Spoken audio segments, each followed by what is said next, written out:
Coming up on TCTV News, hear how the Steelers have started improving their season. Why a man looking to run for peace was stopped by the police, and how a Youngstown teacher was charged with child pornography. The news starts now. You're watching TCTV News, your only source for news and entertainment on campus. Welcome to TCTV News. I'm Taylor Runser. And I'm Colin Vitale.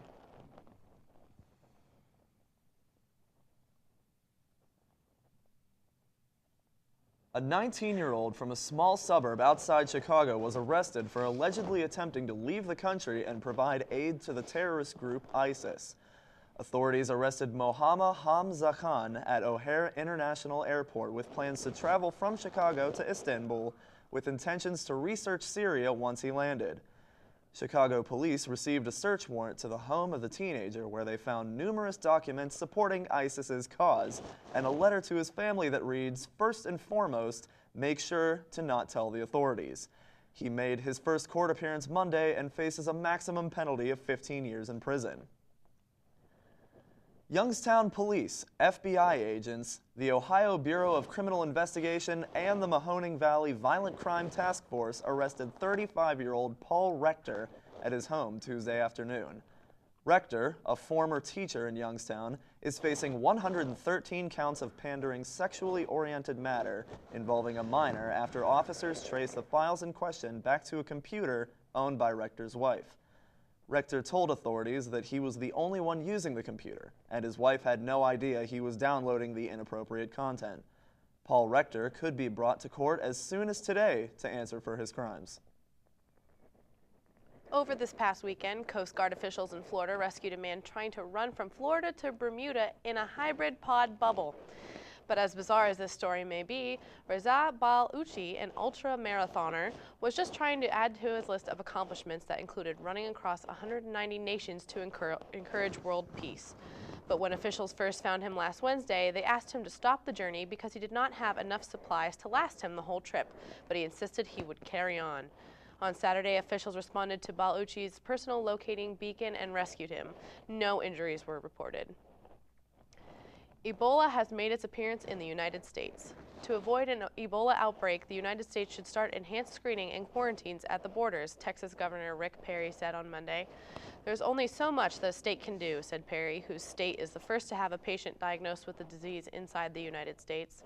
"We appreciate and we applaud the assistance we've received from the Centers for Disease Control and other federal agencies we've worked with," he said. But he added Washington needs to take immediate steps to minimize the dangers of Ebola and other infectious diseases. Hopefully, the United States will take the steps to prevent this deadly disease from spreading further.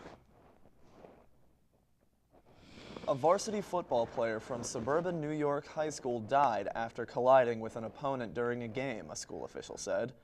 Tom Cutinella, a 16-year-old student at Shoreham-Wading River High School, suffered a serious head injury during Wednesday night's game against Elwood High School. Cutinella was transported to Long Island's Huntington Hospital, where he later died. He was the third high school player to die in the last week, according to published reports. It was a result of a typical sports play, Superintendent Steve Cohen told reporters Thursday. According to him, it was just a freak accident. Sharon Regional Health System said Wednesday it was eliminating more than 85 office jobs in an effort to streamline its operations. That, coupled with the layoff of 400 United States Investigation Services workers in the Grove City area on Tuesday, means close to 500 jobs were eliminated in the area over the last few days. A main reason for this is to seek reduced health costs and make health insurance more affordable. The combined layoffs may be the biggest to hit the county's non-manufacturing job sector in living memory. The U.S. Supreme Court makes a new decision concerning same-sex marriage by temporarily blocking lower courts from issuing marriage licenses to same-sex couples in Idaho and Nevada. A circuit court had recently ruled that the state's ban on same-sex marriage was unconstitutional, but an appeal fighting the ruling was submitted just as newlywed couples lined up for their documentation. The delay is expected to last only a few days, and an overruling of the circuit court's decision is not expected.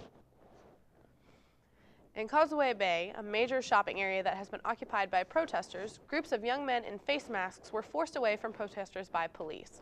Hundreds of Hong Kong residents tried to force pro-democracy activists from the streets they occupied Friday as tensions rose in the week-long demonstrations that have shut down parts of the city. The protesters said that if authorities do not act to protect the unarmed demonstrators, they would react in agreement to talks with the government as proposed by Hong Kong's leader, Chief Executive Leung Chun-ying. We have a heartwarming story now about one man making a difference with a genuine act of kindness. And it will really hit home for anyone who has ever found themselves squinting at a chalkboard. Vision is a thing that many people take for granted. Joe Carbone is an optician on a mission at Utah's Eye Care for Kids. Joe was an underprivileged child who had some trouble with school and struggled with grades until he got his first pair of glasses. He hopes to change at least one life for the better the best way he knows how. The first Ebola patient diagnosed in the United States died Wednesday morning in a Dallas hospital, reported hospital spokesman Wendell Watson. Thomas Eric Duncan was pronounced dead at 7:51 a.m. at Texas Health Presbyterian Hospital in Dallas, where he was admitted September 28th and has been kept in isolation, stated Watson. Duncan's condition was changed on Saturday from serious to critical. A woman and her boyfriend were due to appear in court Wednesday on charges that they put alcohol in her disabled 13-year-old son's IV tube, eventually factoring into the boy's death. Melissa Robitil and Walter Richter III were charged Tuesday with second-degree murder in the death of Robitil's son, Isaac. Police say Isaac was born with significant medical conditions and disabilities that required the assistance of caretakers, feeding tubes, and intravenous tubes. The couple were charged with using the IV tube to introduce alcohol into the boy's system. Autopsy showed the teen's blood alcohol content was twice the legal limit of an adult driver. Isaac's cause of death was listed as a brain abnormality, with alcohol listed as a contributing factor. Just because you can talk to your car doesn't mean you should. Automatic systems let drivers do things like tune the radio, send a text message, or make a phone call while keeping their eyes on the road and their hands on the wheel. But many of these systems are so error-prone or complex that they require more concentration from drivers rather than less, according to the studies released Tuesday by the AAA Foundation for Traffic Safety and the University of Utah. The second study tested the Apple iPhone Siri voice system to navigate, send text, and make Facebook and Twitter posts, as well as use the calendar without handling or looking at the phone. Apple and Google are working with automakers to mesh smartphones with infotainment systems so that drivers can bring their apps, navigation, and music files into their cars safely. Fall is upon us, and so are the new fall fashions. TCTV reporters talk to students about what they are wearing this fall. Hi, this is Jay Young. Today we'll talk about the especially fall fashion. And usually, what kind of clothes do you want to wear, especially in fall? In the fall, it depends whether we're talking about the beginning of fall or the end of fall going towards winter. If we're talking about the beginning of fall, I normally am in shorts and a t-shirt, maybe a hoodie, but I really like to wear shorts because I hate jeans and long pants.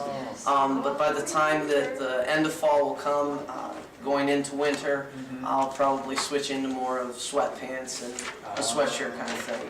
Can you tell me about your today's fashion? Well, I actually wore a hoodie and a jacket because it was really cold today. Oh, it's true. And actually, this jacket is from my Korean school uniform. It Oh. says Yuha, and I usually wear like burgundy color or like toned down color, usually in fall, with black. That's what I wear right now. Burgundy color, gray, and brown. I like brown colors. Oh, then usually in fall you wear kind of a bright color. Yeah, I like toned down. Oh. According to the interviews and a lot of resources, not bright, dark color will be this fall fashion trend. This is Jay Young, TCTV News. We've gotten a few sunny days, but will they last? Ronell, how's the weather look for the week ahead? Well, you know, we were actually worried about more precipitation coming last week during the homecoming. We're actually looking okay. So far this week, from Wednesday all the way up until next Tuesday, no rain coming whatsoever. It will be a little chilly, though. We can probably drop it around the mid-50s or into the high 60s later on that week. I'll give you more of that. Just stay tuned. Good evening and welcome to TCTV Entertainment News. I'm Victor Evans sitting in for Trent Kiesling.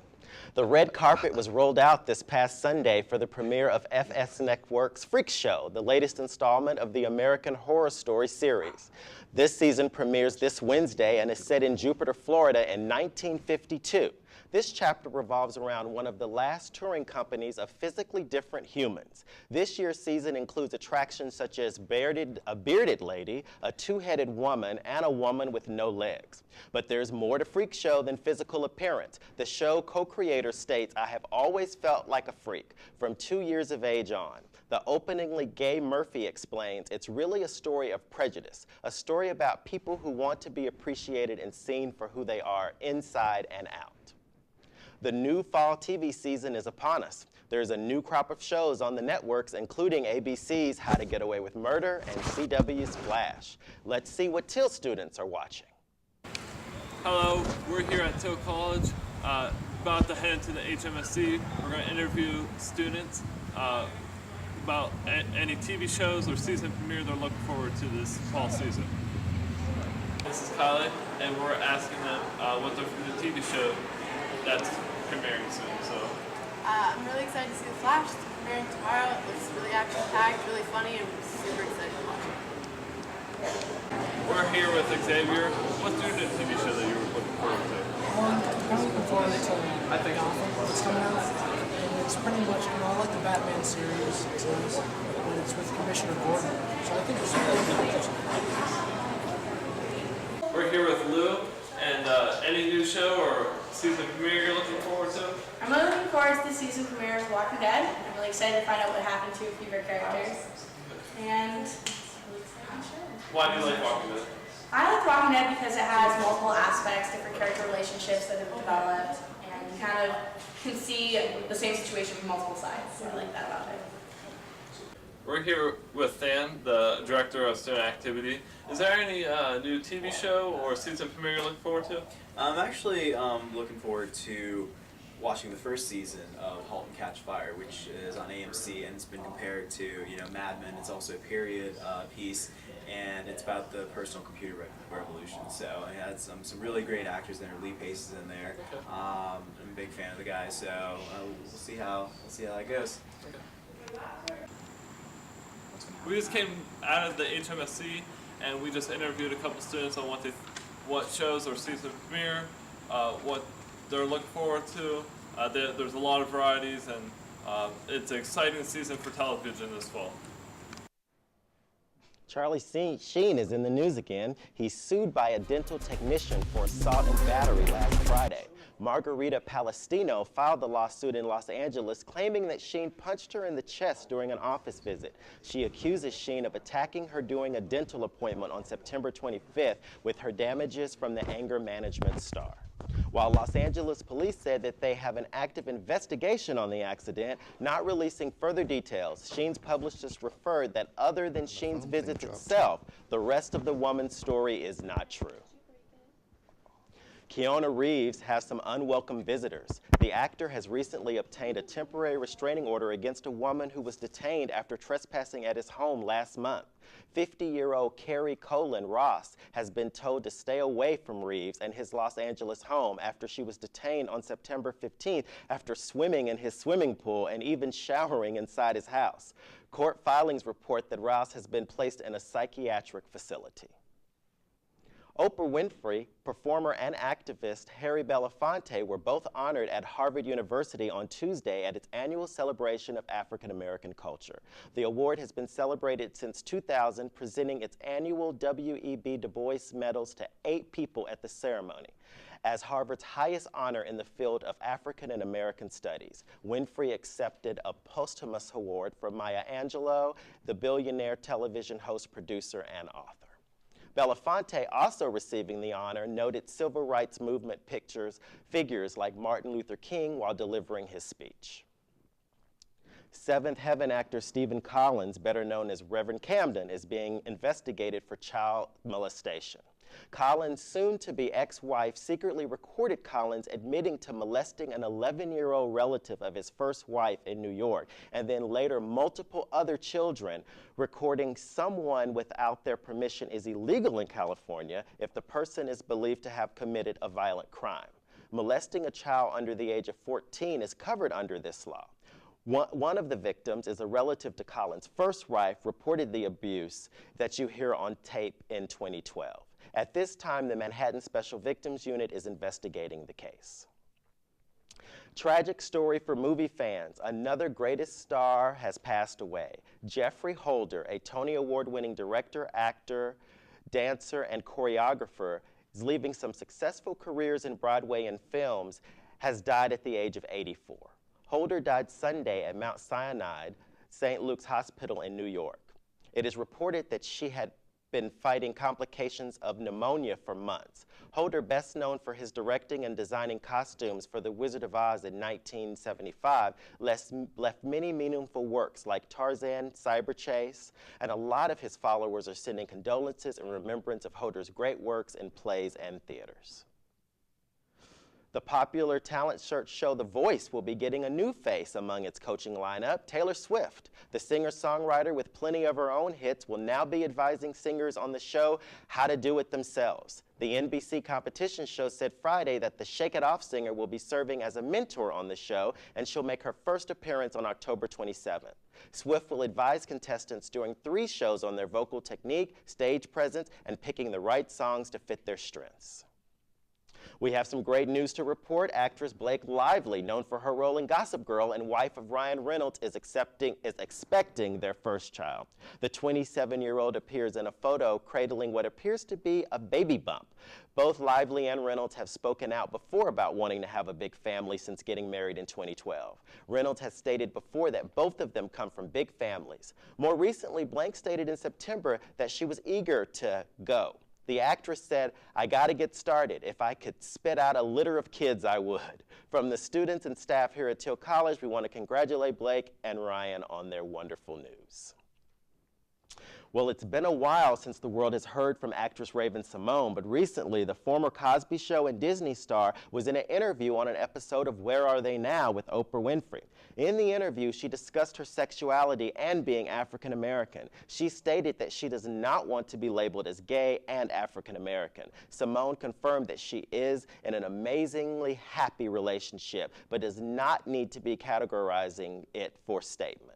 Also in the interview, she stated, "I'm tired of being labeled. I'm an American, not an African American." Former Disney star defended her statement, explaining that she doesn't know where her roots go to. I'm Ronell Hunt, and we are going deep this week with TCTV Sports. Kansas City Royals are making a point with their success in this year's baseball season. With their season still alive, they have managed to make it to the American League Conference Series. It all started with a 12-inning victory over the Oakland Athletics in the wild card game. After that victory, the Los Angeles Angels were their next opponent, which the Royals swept the series. The Baltimore Orioles and the last team standing in their way to potentially advance to the World Series. Royals ace James Shields said, "We're not afraid of those guys. We will go out there and play our game. Stay tuned for the opening game between these two ball clubs this Friday." Trayon Harris is undergoing investigation for sexual assault. This Florida freshman quarterback had been suspended from all team activities. He was accused of sexually assaulting a female student earlier Sunday in the residence hall after helping Florida rally to beat Tennessee the day before. Florida's president had stated that the campus had no tolerance for sexual assault. They also strive to protect all of their students and do everything in their power to promote a safe learning environment. The Pittsburgh Steelers defense has been criticized since they stepped on the field opening day. The Steel City's defense had put an end to this by stepping up the game, big plays in yesterday's game against Jacksonville. The Steelers found themselves in an uncomfortable spot until Bryce McCain picked off a wobbly pass thrown by Blake Bortles early in the fourth quarter. McCain went untouched for a pick six. This was just breathing room they needed to close the door on Jacksonville, putting the Steelers' record right at 500. The Pittsburgh Penguins are set to start their 2014 season tomorrow night at the Consol Energy Center in Pittsburgh. They will be taking on the Anaheim Ducks at 7 o'clock p.m. The Penguins are led by reigning league MVP and scoring champion Sidney Crosby, who will already be a favorite to win the MVP for a second straight year. The Penguins are coming off a disappointing second-round playoff loss to the New York Rangers last spring and are ready to get back to action and bring the Stanley Cup back to Pittsburgh. This weekend, not only filled with excitement by the underdog teams, but also disappointment by the top teams in the country. Out of the top 6 teams, 3 of them received a loss by a lower-ranked opponent this past Saturday. Number 3, Alabama lost to number 11, Mississippi, and number 4, Oklahoma lost to number 25, Texas Christian. And finally, number 6, Texas A&M was beaten by number 12, Mississippi State. Also, prior to Saturday's games, number 2, Oregon lost Thursday. Lots of upset, and still is early in the season. Stay tuned for more upsets as the football season continues. The NFL will begin testing players for human growth hormones for the first time. It was agreed on the league and players union 3 years ago, but was delayed by the NFL Players Association because they were not comfortable with the procedures or science that was involved. Each week during the NFL season, 5 players on 8 teams will be randomly selected for testing. No tests will be done on game days. During the offseason, however, every player under contract that is not already undergoing reasonable cause testing will be tested. The NFL is attempting to shed light on those allegedly shined a laser pointer at the Buffalo Bills football team during Sunday's game in Detroit. Quarterback Kyle Orton and holder Colton Schmidt said they had a laser directed right at them during Buffalo's 17-14 win over the Lions. The league spokesman Michael Signora said the NFL is investigating the Bills' complaint and is attempting to identify the person responsible. Fans caught using these laser pointers can be ejected from the game, are subject to arrest, and face a possibility of being banned from entering the facility for any future event. The day before, Minnesota Vikings running back Adrian Peterson makes his first court appearance in Texas, it appears he will plead not guilty for his child abuse charges. Mary Flood, spokesperson for Peterson's attorney, told ESPN.com in an email that Peterson has committed to pleading not guilty to charges or reckless or negligent injury to a child. These charges stemmed from an earlier incident back in mid-September whenever Peterson was accused of hitting his son with a switch or a small tree branch. His initial court appearance is scheduled for this morning at 10 a.m. in Montgomery County, Texas. In Anaheim, California, police are looking for 3 men suspected of brutally beating a man in the Angel Stadium parking lot in what seemed to appear as an unprovoked attack. The local police stated that the 43-year-old man and his relative were walking their car after the Angels' playoff game against the Kansas City Royals when they were attacked. Witnesses alerted Anaheim police officers of the incident, and the police had found the 43-year-old man unconscious. He was rushed to the hospital where he was listed in critical condition. The other male relative was not injured. Angel Stadium security and fan behavior are now under scrutiny, and the organization plans on raising security efforts. Pittsburgh Pirates manager Clint Hurdle underwent successful surgery on Monday to replace his right hip. The 57-year-old spent most of the 2014 season dealing with arthritis in the hip. He put off surgery until the completion of the season rather than disrupt the team in the middle of the year. The Pirates went 88-74 and earned a second consecutive playoff berth before falling to the San Francisco Giants in the wild card round. Hurdle is expected to make a full recovery well advanced of the 2015 season. No one can attend a Tomcat football game and not notice the lively cheerleaders who supported our team. TCTV reporter Ryan Parks sits down with the only male cheerleader and the coach, Christy Hayes. Just another day at Teal College, and in the gym you can find the cheer squad working hard on drills. And if you see in the background, there is a guy on our cheer squad. His name is Silas Madden, and we wanted to talk to him to find out how he feels about being the only guy to cheer for the Teal College Tomcats. Hi, I'm Ryan Parks, and I'm here with Silas Madden, former football player, now the only male cheerleader at Teal College. So Silas, is it like any different being the only male cheerleader on a cheer squad? Well, like I said, this is my second year being a cheerleader here for Teal College. So, in the beginning, yeah, it was a little different. I was the only guy, still the only guy, but I was literally the only guy on the squad now. And, most girls never cheered with a male before, so it was a little rough at certain times. They didn't know how to deal with them, and I didn't know how to deal. They didn't know how to deal with me, and I didn't know how to deal with them. But now they're pretty much like my family. Like, I'm having the time of my life. From day one, I was having the time of my life, and now it's just, now that we're comfortable with each other, we trust each other, we're happy, one big happy family, we're having fun. After we interviewed Silas, we watched the team do some more drills, and we thought we ought to interview the coach, Christy Hayes, to see if she wanted any more male cheerleaders like Silas to join the team. We also interviewed Silas a little bit more with Christy in the office. Hi, we're back. We're at Livingston Hall with Silas Madden and Christy Hayes, the head cheerleading and dance team coach. So I had a question for you. You know, with Silas being the only male cheerleader on the team, do you think that that creates a different dynamic, or would you like to see more male cheerleaders on the squad? Well, I definitely would like to see more males on the team because it brings diversity and everything like that. It would bring it as a co-ed team. That's all for TCTV Sports this week. I'm Ronell Hunt. Stay tuned, for in a couple minutes I'll be coming to you with the local weather.